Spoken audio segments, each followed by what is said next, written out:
According to the Water Supplies Department, drinking water in a modern city should be clear, odourless, wholesome, and bacteria-free. The Water Treatment Works treats water to ensure that the quality of drinking water in Hong Kong meets these requirements.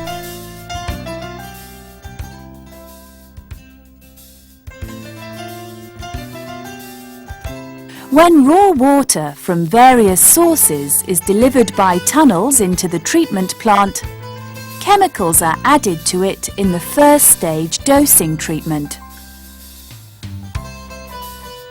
The treated water is then led into a big round pool called a clarifier for settlement of large suspended particles. Water in the clarifier is then led into a rectangular pool called a filter, where the fine particles are filtered out. More chemicals are added at this late stage dosing treatment. That water is then supplied to our homes.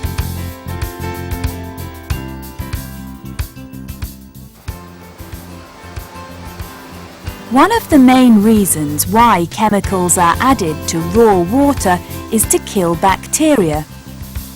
Chlorine is used for this purpose.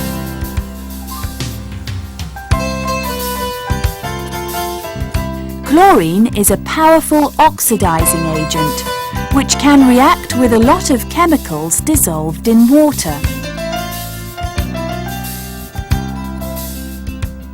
How then is chlorine produced? Here we have concentrated hydrochloric acid and acidified potassium permanganate solution. To produce chlorine, we place the acidified potassium permanganate solution into a round-bottomed flask and pour the acid into a tap funnel connected to the flask.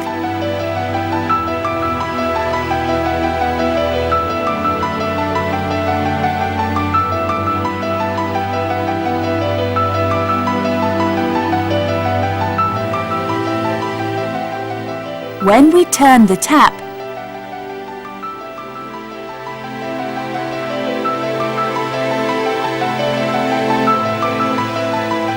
the concentrated hydrochloric acid reacts at once with the acidic potassium permanganate solution, and a gas is released.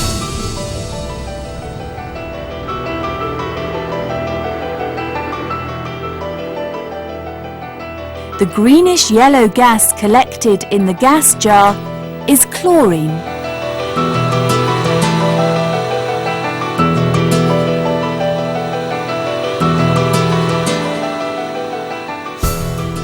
How is chlorine produced in industry?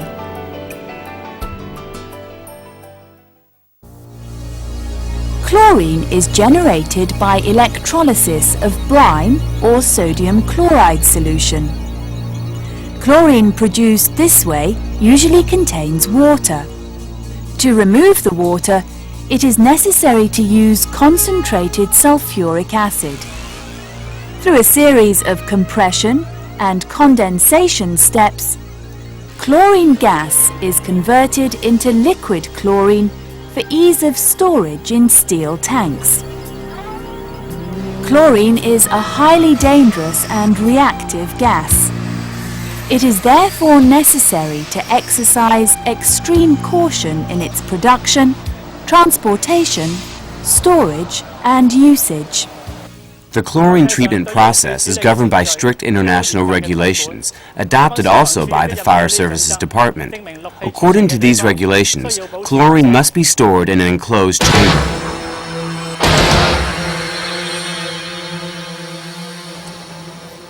And should be at a prescribed distance from buildings.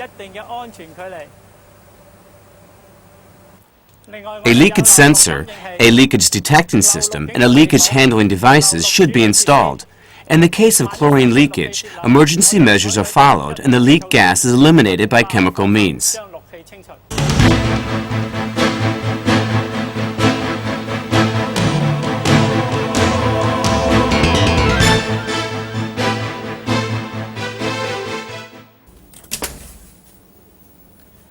The technology of disinfecting drinking water with chlorine is quite sophisticated. It's highly effective and relatively cheap. This is why using chlorine is the most popular method of disinfecting drinking water.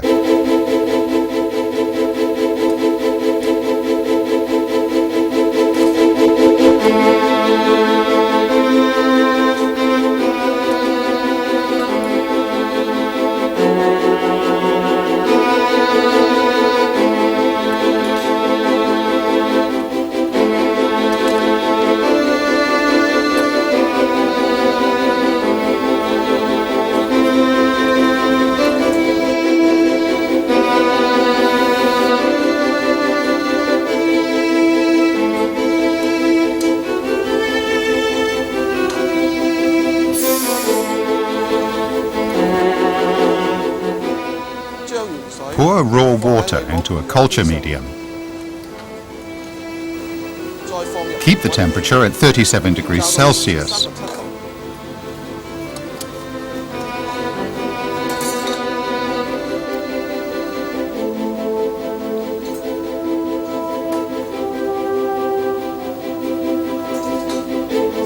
After 18 hours, take out the culture medium and observe.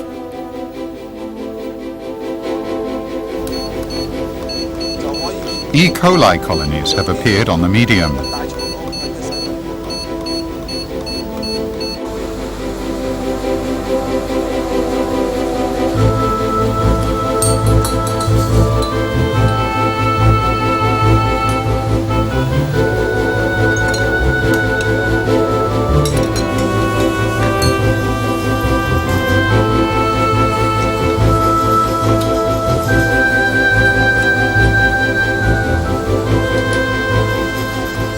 Repeat the test on an agar plate and keep it at the same thermostatically controlled temperature.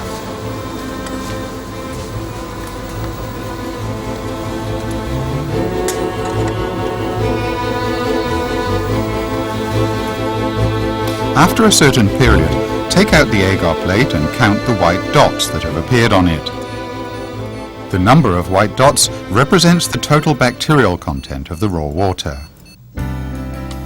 Now, if raw water treated with chlorine is used in the tests, E. coli colonies are not found on either kind of culture media.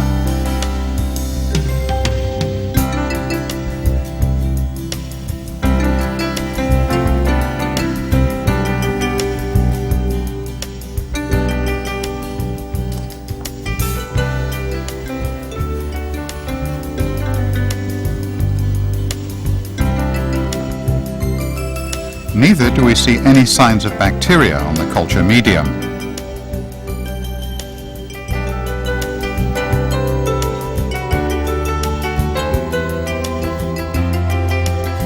This demonstrates that chlorine is capable of killing bacteria in water.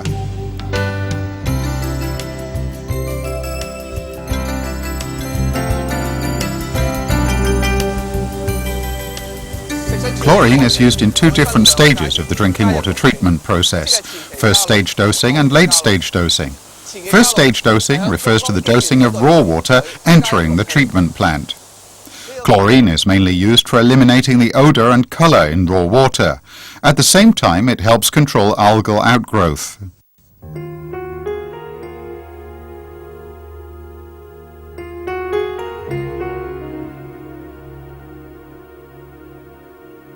Being a strong oxidant, chlorine can oxidize the ammoniacal nitrogen, iron ions, and manganese ions in raw water during the first stage dosing. The oxidized chemicals will be eliminated or become insoluble particles to be settled out in the clarifier and filtered away in the filter. Late-stage dosing refers to the process of adding chlorine to the water delivered from the filters. The purpose is to kill the bacteria in the water before it leaves the treatment work.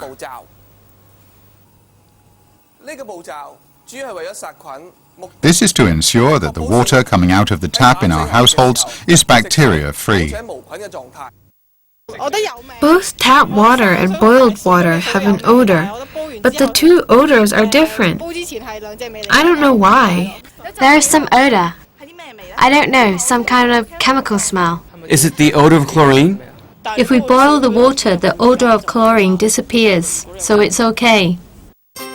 Some people complain that the drinking water sometimes carries a slight chlorine odour. As most of the people live in high-rise buildings, it takes a considerable time for drinking water to travel from the treatment works via rooftop tanks to individual flats. To ensure that the water is kept in a hygienic condition throughout the distribution system, a sufficient amount of residual chlorine must be kept in the water. Moreover, if the consumer is used to boiling water, the chlorine odour will disappear completely. In fact, the use of chlorine to disinfect drinking water is advantageous in many ways. Chlorine is a remarkably effective disinfectant. The process of adding chlorine is simple. Residual chlorine can keep the water in a bacteria-free state throughout the whole course of delivery to households. A long history of application. This is the Ngau Tam Mei treatment works. It is the first treatment works in Hong Kong that uses ozone in first stage dosing. Oxygen in the air is composed of oxygen molecules. Each molecule is formed by two atoms. When an oxygen molecule meets a high voltage, the discharged energy will decompose the oxygen molecule into two oxygen atoms. When one of the oxygen atoms bumps into another oxygen molecule, a molecule of three oxygen atoms is formed. This is ozone. Ozone exists naturally in the air, but in small amounts. Both the ultraviolet rays in sunlight and the energy released by lightning can destroy the oxygen molecules and yield ozone as a result. An ozone layer is formed around the atmosphere. It can protect the Earth from damage from excess ultraviolet rays. It can thus reduce the chance of people contracting skin cancer due to overexposure to ultraviolet rays. But how is ozone produced in the water treatment works? Ozone is a very unstable gas and will turn back to oxygen within a short while. Therefore, it's necessary to produce it during the course of water treatment.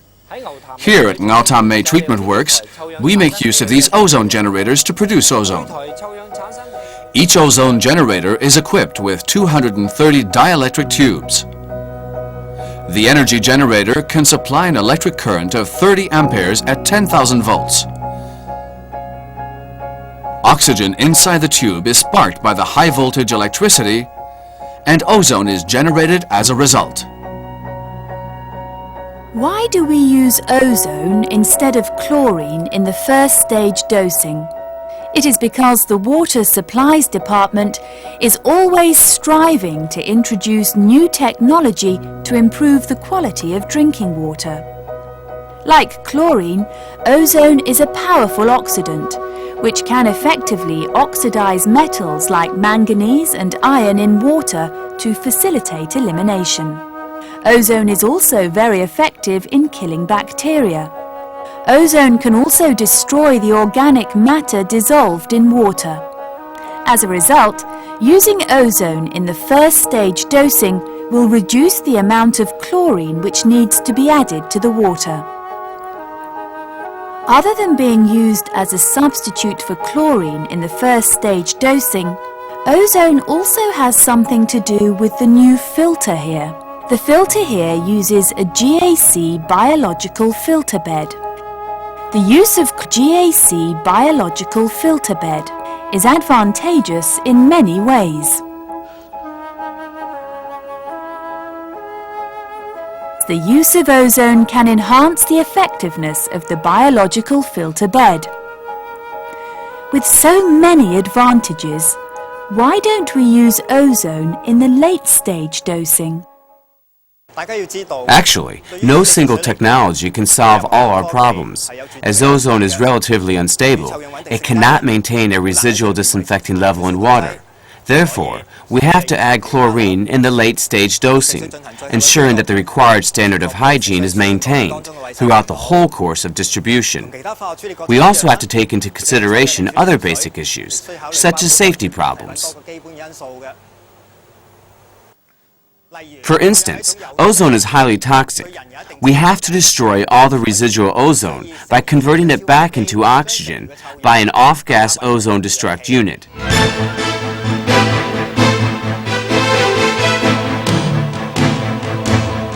Besides adding chlorine for disinfection, we also have to dose drinking water with fluorides.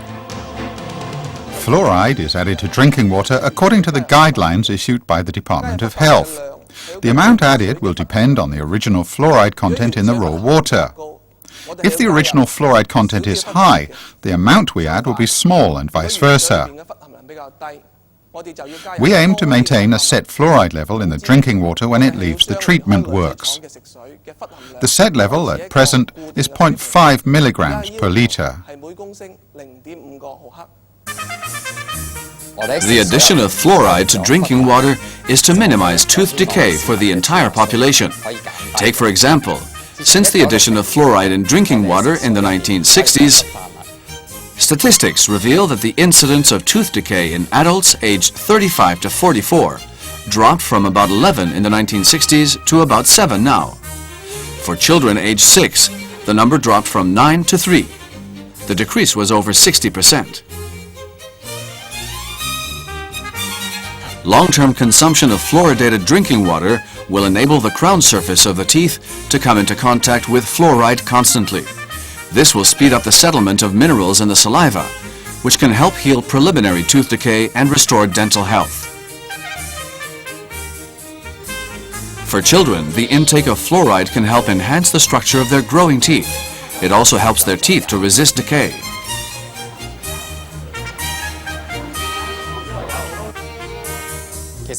Many countries around the world also add fluoride to drinking water to reduce the incidence of tooth decay in the population.